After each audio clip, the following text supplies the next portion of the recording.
নমস্কাৰ বন্ধুসকল। এতিয়া সকলোৱে দেখিবলৈ পাইছে অসমত কেউফালে কেৱল উন্নয়নৰ গংগা বৈ গৈছে। উন্নয়ন আৰু উন্নয়নৰ বানপানীয়ে প্ৰায় আধা সংখ্যক অসম ডুবাই থৈছে। সেই একে উন্নয়নৰে আমাৰ অসমৰে এটা মূল যিটো ঘাইপথ ৩৭ নং ৰাষ্ট্ৰীয় ঘাইপথ, এই ঘাইপথটোৰ অৱস্থাও বিদেশৰ দৰে বুলি ক'লেও বেয়া নহ'ব, যদি আমি বিদেশ বুলি বাংলাদেশ নেপালক ধৰোঁ তেতিয়া। গতিকে আহকচোন আমি চাওঁ আমাৰ এই অসমৰ এটা অত্যন্ত গুৰুত্বপূৰ্ণ ৩৭ নং ৰাষ্ট্ৰীয় ঘাইপথৰ যি অৱস্থা, এই অৱস্থাটো কেনে।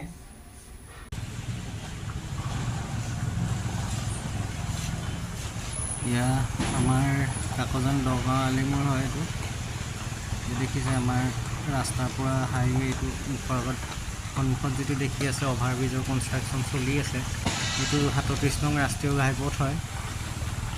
ঘাইপথৰ তলত এছোৱা বোকা দেখিছে। এতিয়া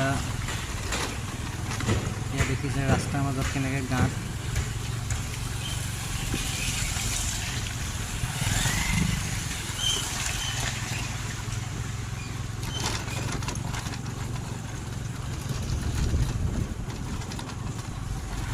গোটেই পথছোৱা চাই যাব, ঠায়ে ঠায়ে দুখন গাড়ী অহা যোৱা কৰিবলৈ অসুবিধা হয়। মাজত যিবোৰ গাঁত আছে, সেই গাঁতবিলাকৰ কাৰণে দুইখন গাড়ী সন্মুখাসন্মুখীকৈ আহিবলগীয়া হৈ যায়। ইয়াৰ মাজত কেনেকৈ পুখুৰীৰ নিচিনা সৃষ্টি হৈ গৈছে দেখিছে। প্ৰায় 10 বছৰমানৰ পৰা এই যিটো আমাৰ ঘাইপথটো, এই ঘাইপথটোৰ 4 লেনৰ কাম আৰম্ভ হৈ আছে। কিন্তু এতিয়া 4 লেনযুক্ত যিটো ৰাস্তা, সেই ৰাস্তাটো আমাৰ কাৰণে আশীৰ্বাদ নহয়, মানে এইটো অভিশাপ নিচিনাহে হোৱা হৈছে। এই 10 বছৰে আমি এই যি আমাৰ যোৰহাটৰ পৰা শিৱসাগৰলৈকে যিচোৱা বাট হয়, এই বাটচোৱা আচলতে আমি জীয়াটো ভোগা বুলি ক'ব লাগিব।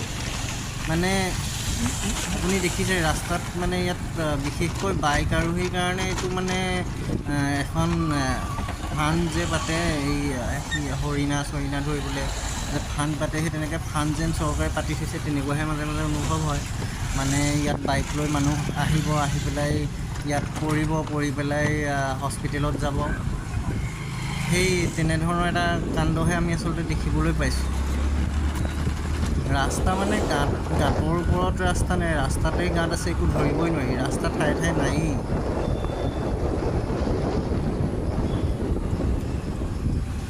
এয়া চাওক, এটা চাইডেদি ৰাস্তা গাড়ী আহিবলৈ এটা চাইডেদি কোনো জেগাই নাই। এইফালেদি দুখন গাড়ী, দুইফালৰ পৰা অহা গাড়ী একেটুকুৰা জেগাইদি পাৰ হ'ব লাগিব। এই টুকুৰাততো গোটেই ৰাস্তাই নাই।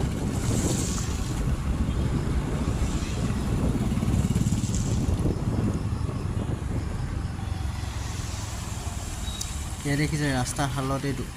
আকৌ এনেকুৱা ৰাস্তাৰ মাজতে আমাৰ আমাৰ হিমন্ত বিশ্ব শৰ্মা ডাঙৰীয়া, যিজন আমাৰ অসমৰ মুখ্যমন্ত্ৰী, তেখেতে আকৌ উন্নয়নৰ ফটাঢোলটো কোবাই ফুৰিছে। গোটেই অসম মানে উন্নতিত জয়ময় হৈ গৈছে। দেখিছে নাই?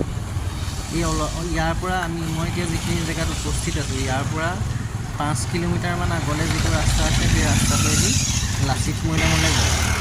সেই লাচিত মৈদামৰ মূৰ্তিটো উদ্বোধন কৰিবলৈ নৰেন্দ্ৰ মোদী আহিছিলে, আৰু নৰেন্দ্ৰ মোদী অহাৰ কাৰণেই সেই ৰাস্তাটোত যদি আকৌ আপুনি যায়, তেতিয়াহ'লে দেখিব মানে সেইটো বহুত ধুনীয়া কৰি থৈছে ৰাস্তাটো।